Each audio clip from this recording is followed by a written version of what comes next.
Wacana hak asasi manusia periode yang pertama yaitu periode pergerakan tokoh perhimpunan Indonesia seperti mewakili organisasi pergerakan perkembangan hak asasi manusia di Indonesia.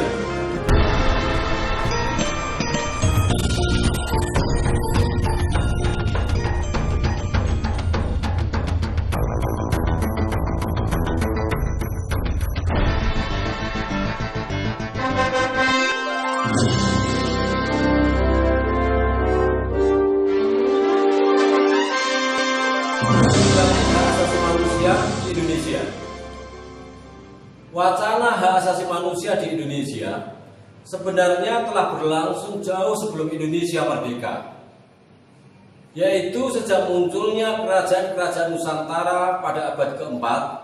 Kemudian pengakuan hak asasi manusia tampak menjadi sebuah sikap kepribadian masyarakat Nusantara ketika Kerajaan Sriwijaya dan Kerajaan Majapahit mencapai puncak kejayaannya. Bukti pengakuan dan perlindungan hak asasi manusia pada masa itu tampak pada keragaman umat beragama yang dapat hidup berdampingan secara damai. Kemudian munculnya hubungan perdagangan antar masyarakat tanpa membedakan latar belakang ras, suku bangsa, dan asal usul. Bukti pengakuan dan perlindungan hak asasi manusia yang lain pada masa itu adalah kebersamaan dalam kehidupan masyarakat secara gotong royong dalam pembangunan demi kesejahteraan bersama. Kemudian dalam lingkup kerajaan, pengangkatan seorang raja dilakukan melalui musyawarah. Selanjutnya dalam sistem pemerintahan modern, wacana hak asasi manusia di Indonesia secara garis besar dapat dibagi ke dalam dua periode. Periode yang pertama yaitu periode pergerakan menuju kemerdekaan. Periode yang kedua yaitu periode sesudah kemerdekaan. Kita bahas yang pertama, periode pergerakan menuju kemerdekaan pada tahun 1908 sampai dengan 1945.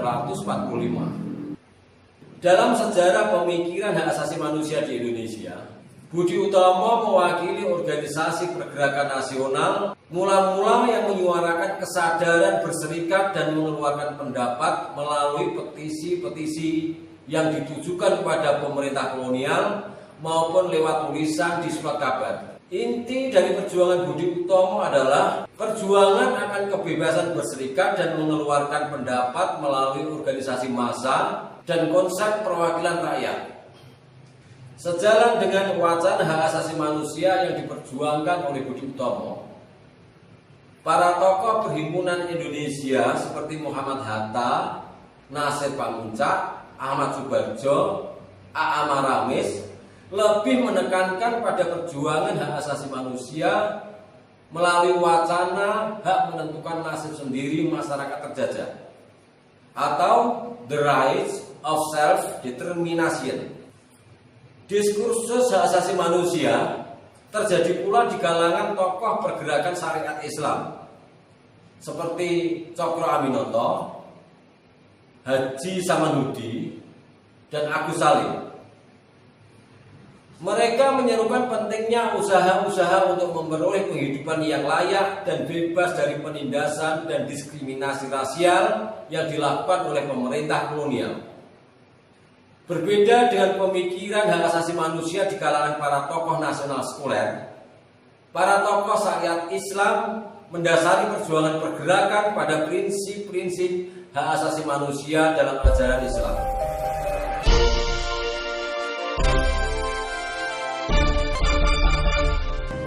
Periode setelah kemerdekaan, perdebatan tentang hak asasi manusia terus berlanjut sampai periode pasca kemerdekaan Indonesia, yaitu periode yang pertama tahun 1945 sampai dengan 1950. Periode yang kedua tahun 1950 sampai 1959. Periode yang ketiga 1959 sampai dengan tahun 1966. Kemudian periode yang selanjutnya tahun 1966 sampai dengan tahun 1998 dan periode hak asasi manusia Indonesia kontemporer, yaitu pasca Orde Baru. Yang pertama periode tahun 1945 sampai dengan 1950. Pemikiran hak asasi manusia pada periode awal pasca kemerdekaan masih menekankan pada wacana hak untuk merdeka, hak kebebasan untuk berserikat melalui organisasi politik yang didirikan, serta hak kebebasan untuk menyampaikan pendapat, terutama di parlemen. Sepanjang periode ini, wacana hak asasi manusia bisa dicirikan sebagai berikut. Yang pertama, bidang sipil dan politik melalui Undang-Undang Dasar 1945. Terdapat dalam pembukaan, kemudian pasal 26, 27, 28, 29 dan pasal 30, serta penjelasan pasal 24 dan 25. Kemudian maklumat pemerintah 1 November 1945, maklumat Presiden 3 November 1945, maklumat pemerintah 14 November 1945, Konstitusi Republik Indonesia Serikat khususnya pada bab 5 pasal 7 sampai 33 dan Kitab Undang-Undang Hukum Pidana pada pasal 99. Yang kedua, bidang ekonomi, sosial dan budaya bisa kita lihat melalui Undang-Undang Dasar 1945 pada pasal 27, pasal 31, pasal 33, 34 dan penjelasan pasal 31, 32. Selanjutnya dalam Konstitusi Republik Indonesia Serikat terdapat pada pasal 36 sampai dengan pasal 40. Periode hak asasi manusia pasca kemerdekaan yang kedua, yaitu periode tahun 1950 sampai dengan 1959. Periode ini dikenal dengan masa demokrasi parlementer. Sejarah pemikiran hak asasi manusia pada masa ini dicatat sebagai masa yang sangat kondusif bagi sejarah perjalanan hak asasi manusia di Indonesia. Sejalan dengan prinsip demokrasi liberal di masa itu, suasana kebebasan mendapat tempat dalam kehidupan politik nasional. Menurut catatan, masa gemilang sejarah hak asasi manusia di Indonesia pada masa ini tercermin pada 5 indikator hak asasi manusia, yaitu yang pertama, munculnya partai-partai politik dengan beragam ideologi. Yang kedua, adanya kebebasan pers. Yang ketiga, pelaksanaan pemilihan umum secara aman, bebas, dan demokratis. Yang keempat, kontrol parlemen atas eksekutif. Dan yang kelima, perdebatan hak asasi manusia secara bebas dan demokratis. Berbagai partai politik yang berbeda haluan dan ideologi, semua bersepakat tentang substansi hak asasi manusia universal dan pentingnya hak asasi manusia masuk dalam Undang-Undang Dasar 1945. Tercatat pada periode ini Indonesia meratifikasi 2 konvensi internasional tentang hak asasi manusia, yaitu yang pertama Konvensi Jenewa tahun 1949, yang kedua Konvensi tentang hak politik perempuan yang mencakup hak perempuan untuk memilih dan dipilih. Selanjutnya perkembangan hak asasi manusia di Indonesia setelah kemerdekaan pada periode yang ketiga, yaitu periode tahun 1959 sampai dengan 1966. Periode ini merupakan masa berakhirnya demokrasi liberal dan digantikan oleh sistem demokrasi terpimpin yang terpusat pada kekuasaan Presiden Soekarno. Melalui sistem demokrasi terpimpin, kekuasaan terpusat di tangan Presiden. Presiden tidak dapat dikontrol oleh parlemen. Sebaliknya parlemen dikendalikan oleh presiden. Kekuasaan Presiden Soekarno bersifat absolut, bahkan dinobatkan sebagai presiden seumur hidup. Akibat langsung dari model pemerintahan yang sangat individual ini adalah pemasungan terhadap hak-hak asasi warga negara. Selanjutnya perkembangan hak asasi manusia pasca kemerdekaan pada periode yang keempat, yaitu periode tahun 1966 sampai dengan 1998. Lahirnya Orde Baru menjanjikan harapan baru bagi penegakan hak asasi manusia di Indonesia. Berbagai seminar tentang hak asasi manusia dilakukan oleh Orde Baru. Namun pada kenyataannya, sama halnya dengan Orde Lama, Orde Baru memandang hak asasi manusia dan demokrasi sebagai produk Barat yang individualistik dan bertentangan dengan prinsip gotong royong dan kekeluargaan yang dianut oleh bangsa Indonesia. Apa yang dikemukakan oleh pemerintah Orde Baru tidak seluruhnya keliru, tetapi juga tidak seluruhnya benar. Pada awal tahun 90-an, pemerintah telah menyetujui dibentuknya Komisi Nasional Hak Asasi Manusia atau Komnas HAM melalui keputusan Presiden. Kehadiran Komnas HAM adalah untuk memantau dan menyelidiki pelaksanaan hak asasi manusia, memberi pendapat, pertimbangan, dan saran kepada pemerintah perihal pelaksanaan hak asasi manusia. Lembaga ini juga membantu pengembangan dan pelaksanaan hak asasi manusia yang sesuai dengan Pancasila dan Undang-Undang Dasar 1945.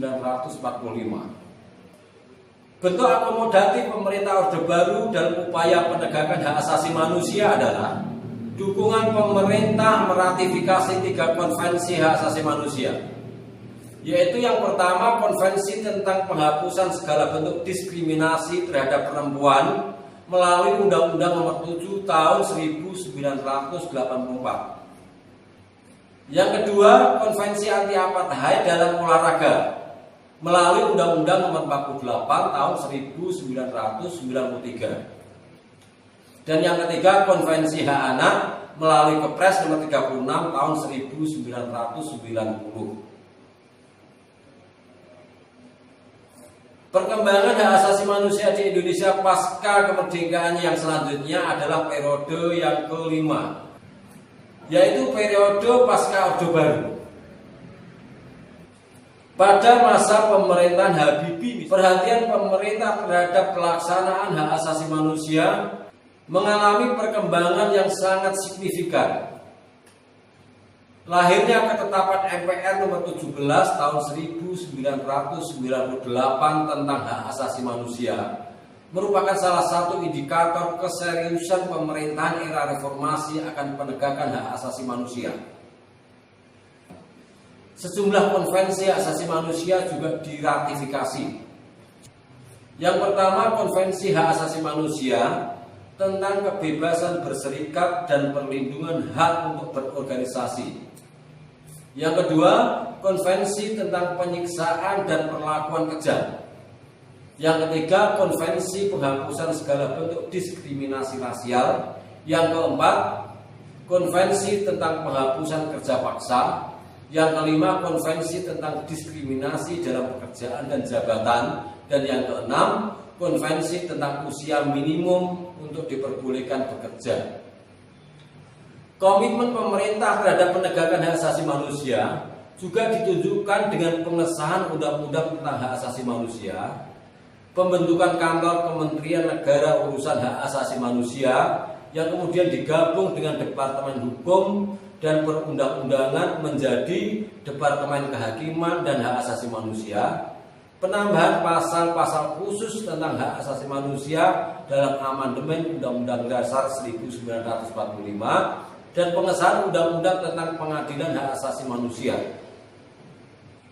Di samping itu, banyak putusan peninjauan terhadap produk hukum atau judicial review yang dikeluarkan oleh Mahkamah Konstitusi dalam rangka menjunjung hak asasi manusia dan pelaksanaan Undang-Undang Dasar 1945 secara murni dan konsekuen.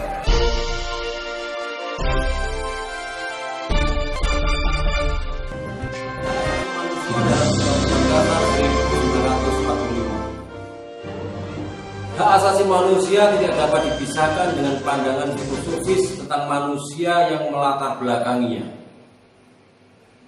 Menurut pandangan filsafat bangsa Indonesia, seperti yang terkandung dalam Pancasila, hakikat manusia adalah monopluralis yang tersusun atas jiwa dan raga.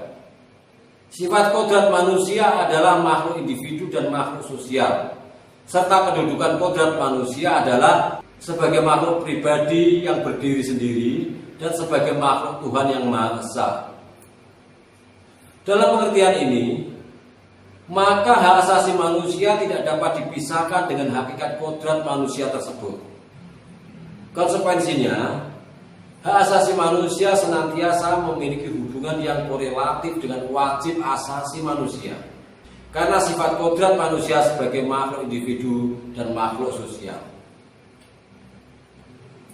Menengok pada sejarah perkembangan hak asasi manusia di dunia, konsep hak asasi manusia lebih dulu telah dirumuskan oleh bangsa Indonesia dalam pembukaan Undang-Undang Dasar 1945 dan pasal-pasalnya, daripada Deklarasi Universal Hak Asasi Manusia oleh Perserikatan Bangsa-Bangsa.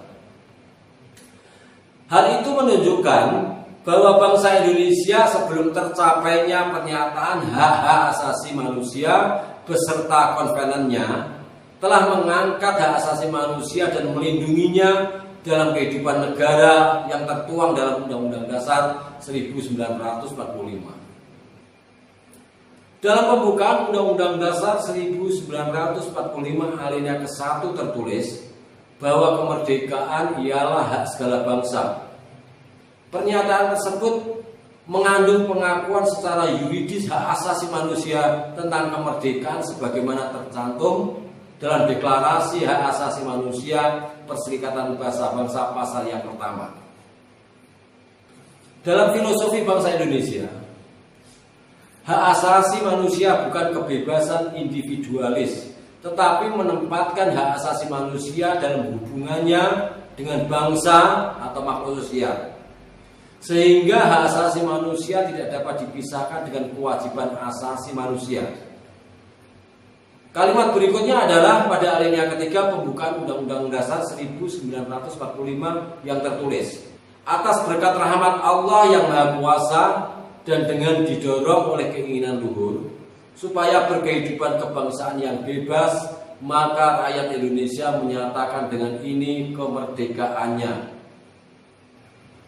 Pernyataan tentang atas berkat rahmat Allah yang Maha Kuasa mengandung arti bahwa dalam Deklarasi Bangsa Indonesia terkandung pengakuan manusia yang berketuhanan yang Maha Esa dan diteruskan dengan kata supaya berkehidupan kebangsaan yang bebas. Dalam pengertian bangsa, maka bangsa Indonesia mengakui hak asasi manusia untuk memeluk agama sebagaimana tercantum dalam Deklarasi Universal Hak Asasi Manusia Perserikatan Bangsa-Bangsa pasal 18. Dan dalam pasal Undang-Undang Dasar 1945 dijabarkan pasal 29 ayat 2, yaitu negara menjamin kemerdekaan tiap-tiap penduduk untuk memeluk agamanya masing-masing dan untuk beribadat menurut agamanya dan kepercayaannya itu. Melalui pembukaan Undang-Undang Dasar 1945 alinea keempat, bahwa negara Indonesia bertujuan untuk melindungi warganya, terutama dalam kaitannya dengan perlindungan hak asasinya. Adapun tujuan negara yang merupakan tujuan yang tidak pernah berakhir atau never ending goal adalah sebagai berikut. Yang pertama, melindungi segenap bangsa Indonesia dan seluruh tumpah darah Indonesia. Yang kedua, untuk memajukan kesejahteraan umum. Yang ketiga, mencerdaskan kehidupan bangsa. Yang keempat, ikut melaksanakan ketertiban dunia yang berdasarkan kemerdekaan, perdamaian abadi, dan keadilan sosial.